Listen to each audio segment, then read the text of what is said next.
this week I wanted to cover some hiker lingo with you. I'm sure there are terms that you have heard several times and you may or may not be familiar with when it comes to long distance hiking. So these are terms that I became familiar with on the Appalachian Trail, but most of them probably roll over to the PCT, CDT, and other long distance trails. So let's get started. So the first term I would like to go over is trail name. It is totally normal on the Appalachian Trail and other long distance trails for folks to go by an alias. So if you're running from the FBI, it might be a great place for you to be. But anyway, so I was Dixie, and then I knew a mountain goat because he hiked like a mountain goat, and a perk because he carried a percolator. So most of the time you're given a name based on something you do or some kind of story, but it's perfectly fine to go to the trail already having a trail name. Thru-hiker. So a thru-hiker is someone who aspires to complete a long distance trail in one stretch. So for the Appalachian Trail, it's in a 12-month period. You go from either Springer Mountain to Mount Katahdin, doesn't matter the order, but complete the Appalachian Trail in one 12-month period. That makes you a thru-hiker.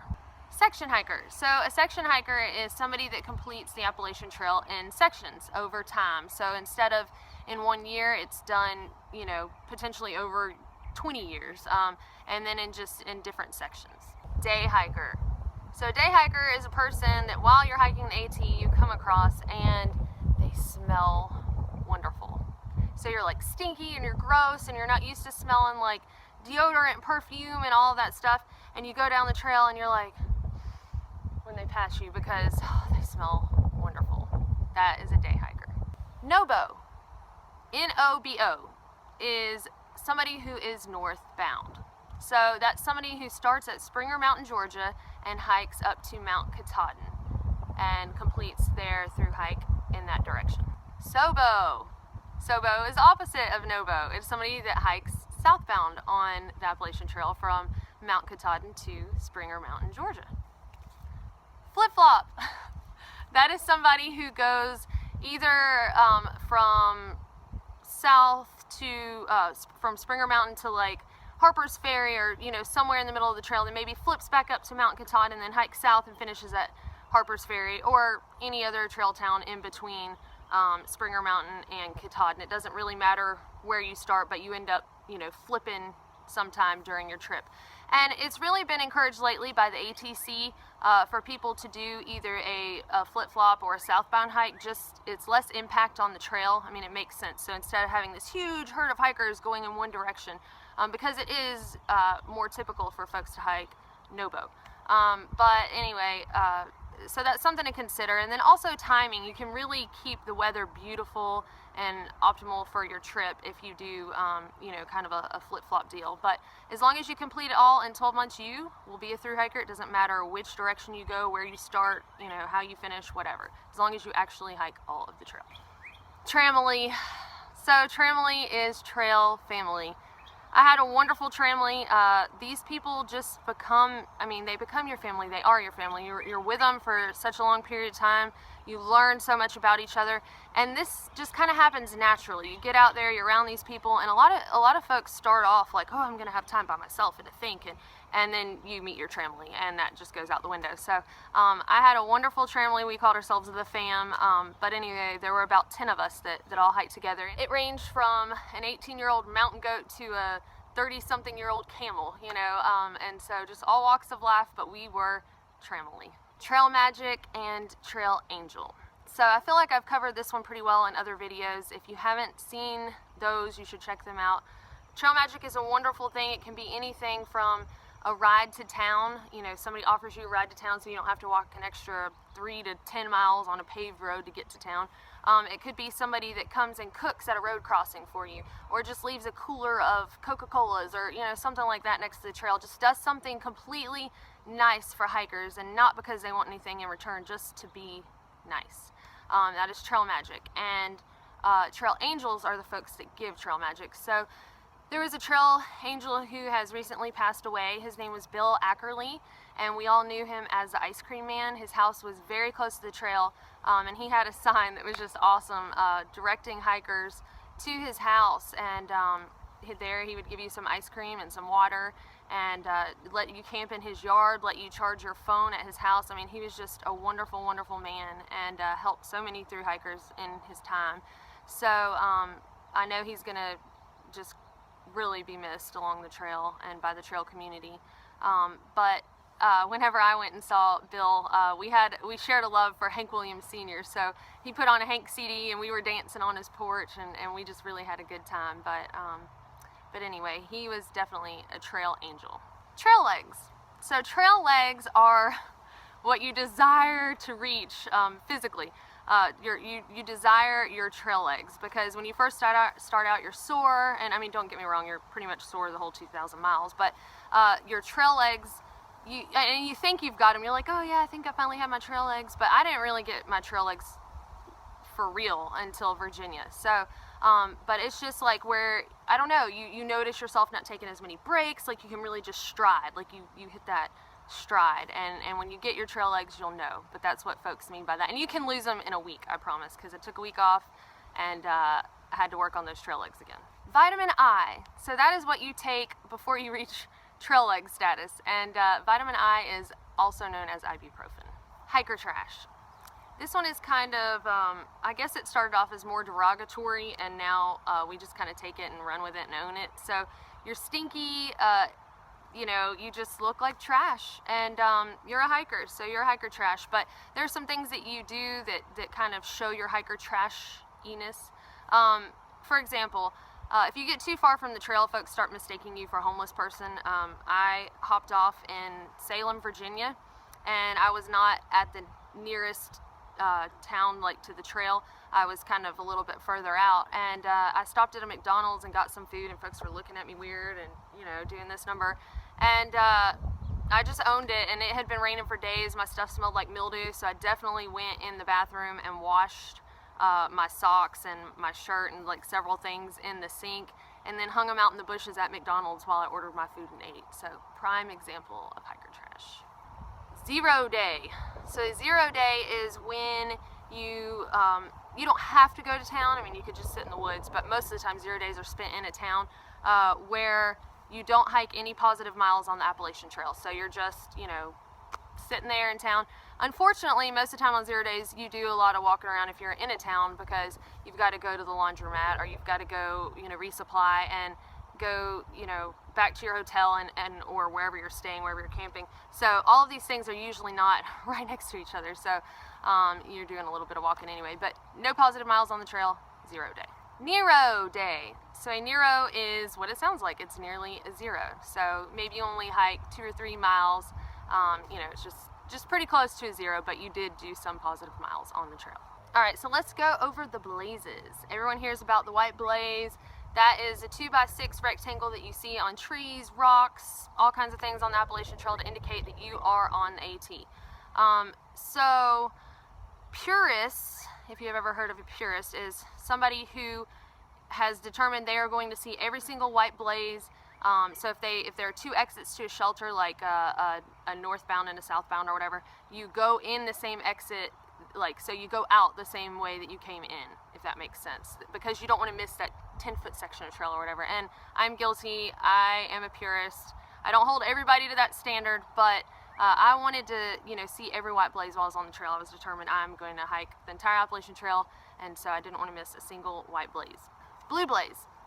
So a blue blaze is a lot of times like a side trail, or maybe a path to water, or a nice summit or something like that. So it's a little path off the AT, and it'll be indicated by a blue blaze.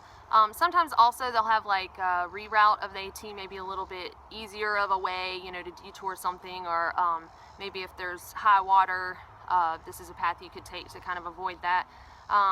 But it's still considered part of the trail officially, so while you wouldn't be a purist, you would absolutely still be a thru hiker. Aqua Blaze. So aqua blazing is when folks skip the section of trail in Shenandoah National Park and actually go in boats down the river. So it sounded like so much fun, and I really wanted to do it, but the only way I was willing to do so is if I had had time to aqua blaze and then come back and actually hike that section of trail, because I just couldn't give up my thru hike for the Aqua Blazing, but it does sound like a lot of fun, and maybe that's something I can go back and do someday. Pink blazing. So, pink blazing is when a guy notices a girl on the trail, and they either hike faster or slower to keep up with said girl, and a lot of times ditching their trampolines. So I saw it maybe happen a couple of times in our group, but I won't name any names. But anyway, yeah, pink blazing. Yellow blazing. That is a huge, huge, huge no-no. There are unfortunately cheaters on the Appalachian Trail who claim to be thru-hikers, but unfortunately they yellow blaze, which means because of like the yellow lines in the road, that's why it's deemed yellow blazing. But you hop in a car, you decide, I'm not gonna hike this 50 miles of trail or whatever, I'm gonna skip to the next town and, you know, hitch a ride, and that is yellow blazing, so don't do that. 2,000 miler. So 2,000 miler is what the ATC names somebody who hikes the entirety of the Appalachian Trail, and a lot of people try to skirt around this and skip miles of trail by saying, well, if the trail is 2,189.2 miles, then as long as I don't skip more than 189.2, I'm still a 2,000 miler. Well, no, you're not. A 2,000 miler is somebody who completes the entire Appalachian Trail. And I assume it makes it easier for the ATC to say 2,000 miler instead of, you know, in 2016 you're a 2,189.2 miler, and then the next year you're 2,100 and whatever, you know. So they just, hey, it's going to be 2,000 plus miles, so we're going to call them 2,000 milers. Hiker box. So a hiker box is a box that you will find in town, most of the time at hotels, hostels, anywhere that you can stay, and it's awesome because folks will just leave stuff, gear that they don't want in the boxes, and then that way maybe it's something you've been needing. Like Rebel Yell, my friend Rebel Yell got trekking poles, leggy trekking poles out of a hiker box. I found, you know, fuel canisters. I mean, while they might be partially empty, you know, it'll save you money. So maybe you find something that you really needed, food, folks will put food in there, just all kinds of things. But that is a hiker box. A cat hole. A cat hole is the hole that you dig and put your doo-doo in. Privy. So a privy is basically an outhouse, and most of the time you'll find them at shelters, but some shelters unfortunately do not have privies. Slack pack. So slack packing is when maybe you're staying somewhere one night, like at a hostel, and then you know you're going to stay the next night also. So when you wake up in the morning at the hostel, you don't take like your tent, you just take the bare essentials, what you need for the day, and hike, and then, you know, come back there. So you don't have your full gear, you just have like what you need. So you're kind of a day hiker for a day. Yogiing. Thru-hikers get pretty good at this, and you might not even intentionally mean to do it, but yogiing is when, you know, say you're hiking along and you get down to a parking lot. Maybe you've seen some day hikers throughout the day, and you get down there and you're wanting to go to town, and you're like, yeah, we're about to head to town. We just, you know, are kind of looking for a ride, or, you know, oh man, it's, you know, gosh, we haven't found a water source for several miles, and it's like, oh, here's a jug of water. So it's kind of like the hiker community interacting with the non-hiking community or folks of the town, and almost kind of implying what they want without straight up asking for it. So, and it's named after the antics of Yogi the Bear. So, yogiing. Base weight. So base weight refers to the weight of your pack and its contents minus your consumables, so like food, water, and even maybe fuel, which I think fuel should be somewhat considered, but anyway, so that is your base weight. So that's, you know, it's easier to compare like pack weight with another hiker, you know, like, oh, well, what's your base weight? Mine is this. And because, you know, some people eat more than others, and some people like to carry 2 liters of water, while I only carried 1 liter of water at a given time. So it kind of puts it in comparable units, so base weight. Hiker midnight. You hear folks say all the time, is it hiker midnight yet? I think that the agreed upon time for hiker midnight is about 9 p.m. And I mean, it pretty much feels like midnight. You're so exhausted and everything that it's almost like when it gets dark, hiker midnight is pretty close behind the darkness. LNT. So you'll see this all over the trail on signs and stuff. It means leave no trace, and this is very, very, very important for other people to be able to enjoy the trail too, you know. And I feel like most thru hikers are very good about leaving no trace. You want it as if, you know, nobody had come up on the place before, and you want to care about nature, you know, so we can pass it along to people after us. Some ways to make sure you're leaving no trace: bury your toilet paper very well. Do not burn your trash in fire rings and things like that. Oh, but it burns up. No, it doesn't. There are some remnants and things like that which attract animals and all kinds of stuff. So just leave no trace. If you bring it to the trail, take it from the trail. So pack it out. Hiker hunger.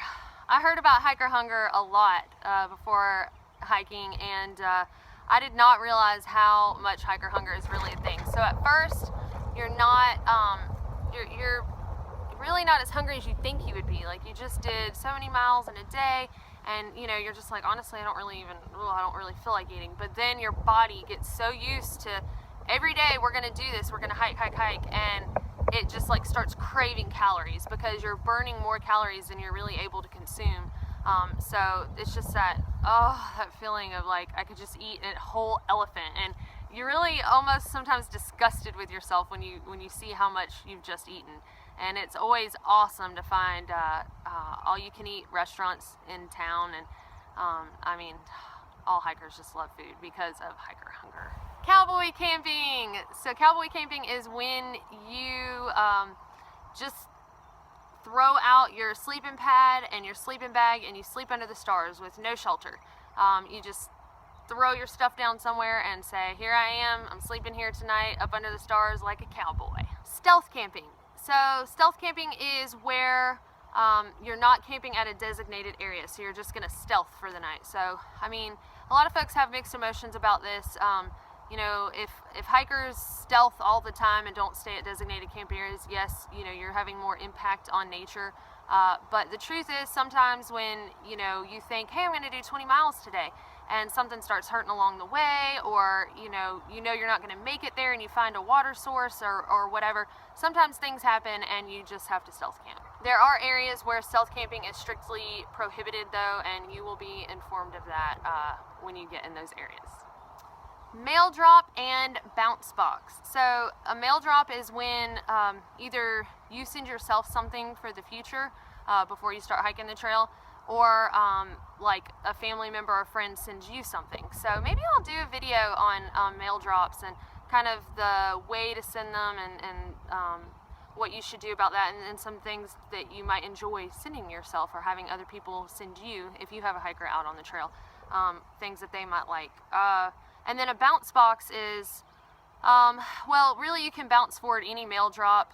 If you haven't opened it yet and it goes to the post office, you can say, hey, I want to bounce this forward to such and such town, and don't pay any additional fee. But some hikers will put things that they know that they might need, but they don't need it yet, and maybe they don't have somebody back home to send them things, so they'll put in their cold weather sleeping bag and just keep bouncing it forward until they actually need it, and then they'll open it. So that is a bounce box. And finally, one that I created myself, Churnin Butter. So it's not the Churnin Butter that you're thinking of. It's actually what I use to describe what other people call swamp. So it's just where you have so much filth and sweat that have run down to your butt crack that while you're hiking, you're just churning butter. Anyway, I can't think of a better place to end the video, but so if y'all have any ones that I missed, any terminology, please comment below so that other people can learn from your trail talk experiences, and we will see y'all next time. Okay, so I am here at Amicalola State Park, and I am about to hike the approach trail. Just weighed my pack in and signed the register, so I'm off.